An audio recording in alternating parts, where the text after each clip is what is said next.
కాంగ్రెస్ లో మరోసారి cold war మొదలైంది. కోమటిరెడ్డి రాజగోపాల్ రెడ్డికి చెక్ పెట్టే ఆలోచనలో ఉన్నారు జానారెడ్డి. క్యాబినెట్ బర్త్ ఆశలు పెట్టుకున్నటువంటి రాజగోపాల్ రెడ్డికి ఇదొక చేదు వార్త అని చెప్పొచ్చు. రెడ్డి కోటలో పోస్ట్ గ్యారంటీ అంటూ ప్రచారం చేస్తున్నారు ఆయన. అయితే లాస్ట్ మినిట్ లో జానారెడ్డి రంగంలోకి దిగారు. రంగారెడ్డి జిల్లా ఎమ్మెల్యేలకి అవకాశం ఇవ్వాలని పట్టుబడుతున్నారు ఆయన. అధిష్టానానికి లేఖ కూడా రాశారు.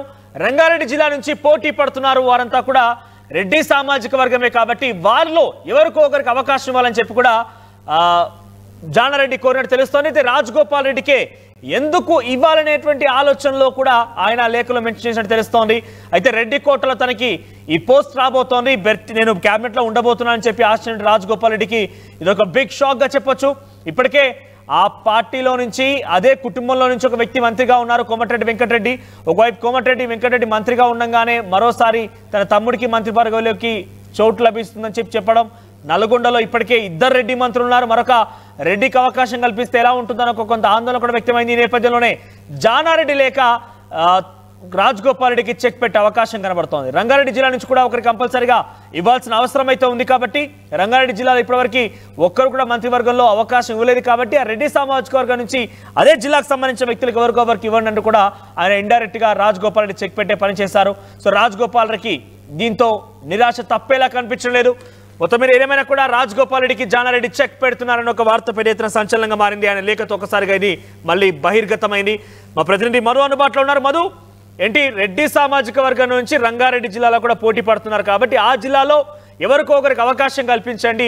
ఇటు రాజగోపాల్ రెడ్డికి రెడ్డి అనేటువంటి సామాజిక వర్గం నుంచి ఉన్నాడు కాబట్టి ఆయనకు అవకాశం వస్తుంది కాబట్టి ఆయనకి కొంత ఇవ్వకూడదు అనే రకంగా ఇండైరెక్ట్ గానే జానారెడ్డి లేఖలో మెన్షన్ చేసినట్టు తెలుస్తోంది. ఎలా ఉండబోతోంది సిచ్యువేషన్? మళ్ళీ నల్గొండలో ఒక కోల్డ్ వార్ తెర మీదకి వచ్చింది. ఇది బహిర్గతం అయితే ఎలా ఉండబోతోంది?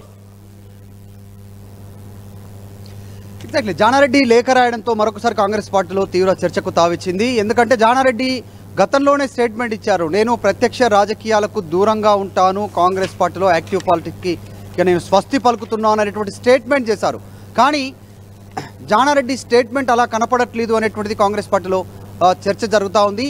ఉమ్మడి నల్గొండ జిల్లాలో మరొకరికి మంత్రి అవకాశం, అందులో ముఖ్యంగా కోమటిరెడ్డి రాజగోపాల్ రెడ్డికి గతంలో ఏఐసిసి ఇచ్చినటువంటి హామీ ప్రకారం మంత్రివర్గంలో చోటు దక్కనుంది అనేటువంటి చర్చకు నేపథ్యంలో ఈయన లేఖ రాయడంతో మరొకసారి రాజగోపాల్ రెడ్డికి బ్రేక్ వేసే ప్రయత్నం చేశారు జానారెడ్డి అనేటువంటిది కాంగ్రెస్ పార్టీలో చర్చ కొనసాగుతుంది. అంతేకాదు జానారెడ్డి యాక్టివ్ పాలిటిక్స్కి దూరంగా ఉన్నాను, స్వస్తి పలుకుతున్నానని చెప్పిన తర్వాత కూడా ఆయన ఇప్పుడున్నటువంటి యాక్టివ్ లీడర్ల కంటే ఎక్కువగా యాక్టివ్గా బయట నుంచి ఆయన పాల్గొంటున్నట్టుగా పార్టీలో చర్చ కొనసాగుతుంది. బీసీ రిజర్వేషన్ల అంశానికి సంబంధించి, బీసీ కులగణనకు సంబంధించిన అంశంలో జానారెడ్డి ఇన్వాల్వ్ అయ్యారు. అప్పుడున్నటువంటి కాంగ్రెస్ పార్టీ ఇప్పుడున్న బహిష్కృత ఎమ్మెల్సీ జానారెడ్డి టార్గెట్గా స్టేట్మెంట్ చేశారు.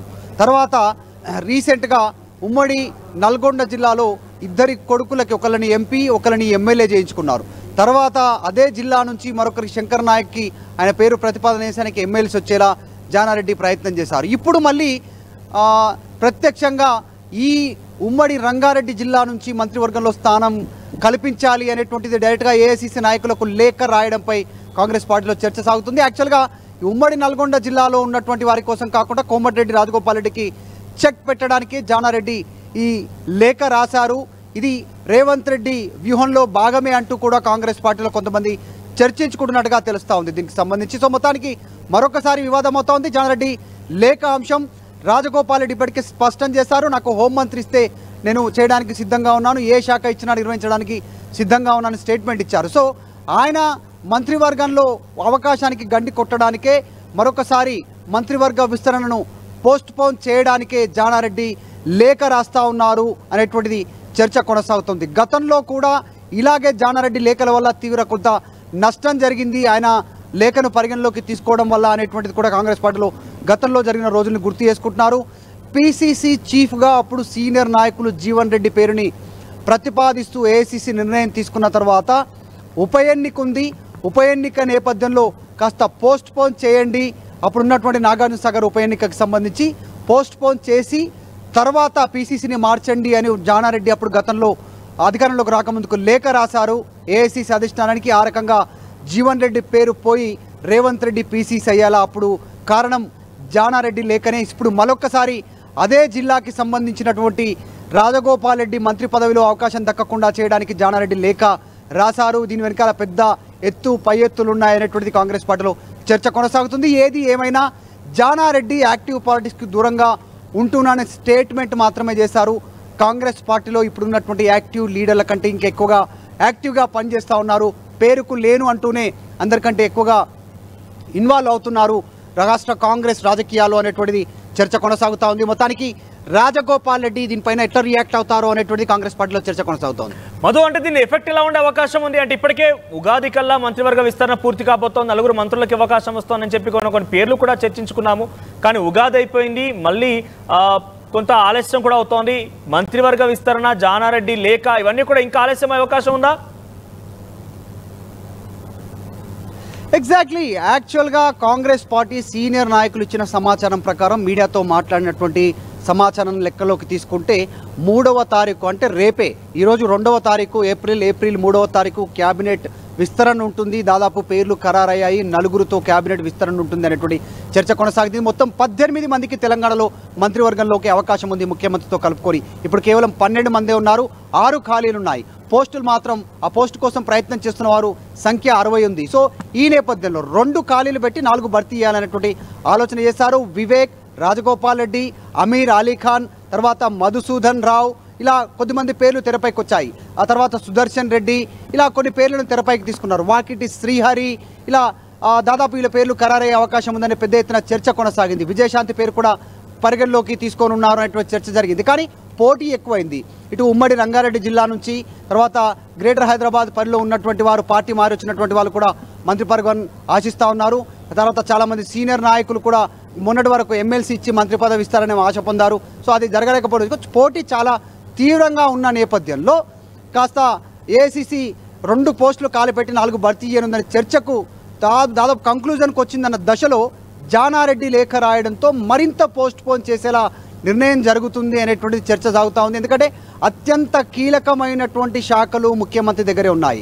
విద్యాశాఖ, municipal administration, home, law and order, ముఖ్యమంత్రి, ఇంకా కొన్ని కీలకమైనటువంటి శాఖలు ముఖ్యమంత్రి దగ్గరే ఉన్నాయి. ఒకవేళ ఇమ్మీడియట్గా విస్తరణ చేస్తే హోమ్ ఒకరికి ఇవ్వాలి, తర్వాత విద్యాశాఖ ఒకరికి ఇవ్వాల్సినటువంటి సిచ్యువేషన్ ఉంది, మున్సిపల్ అడ్మినిస్ట్రేషన్ ఒకరికి ఇవ్వాల్సినటువంటి సిచ్యువేషన్ ఉంది, ఇంకా కొన్ని శాఖలు మార్పులు చేర్పులు ఉండే అవకాశం ఉందని చర్చ కొనసాగుతున్న నేపథ్యంలో జానారెడ్డి లేఖ సారాంశం అదే క్యాబినెట్ విస్తరణను పోస్ట్ పోన్ చేయడం, రాజగోపాల్ రెడ్డికి చెక్ పెట్టడమే అనేటువంటిది చర్చ కొనసాగుతూ ఉంది. ఉమ్మడి నల్గొండ జిల్లా రాజకీయం మరొకసారి రాష్ట్ర రాజకీయ కాంగ్రెస్లో చర్చకు తావిస్తూ ఉంది.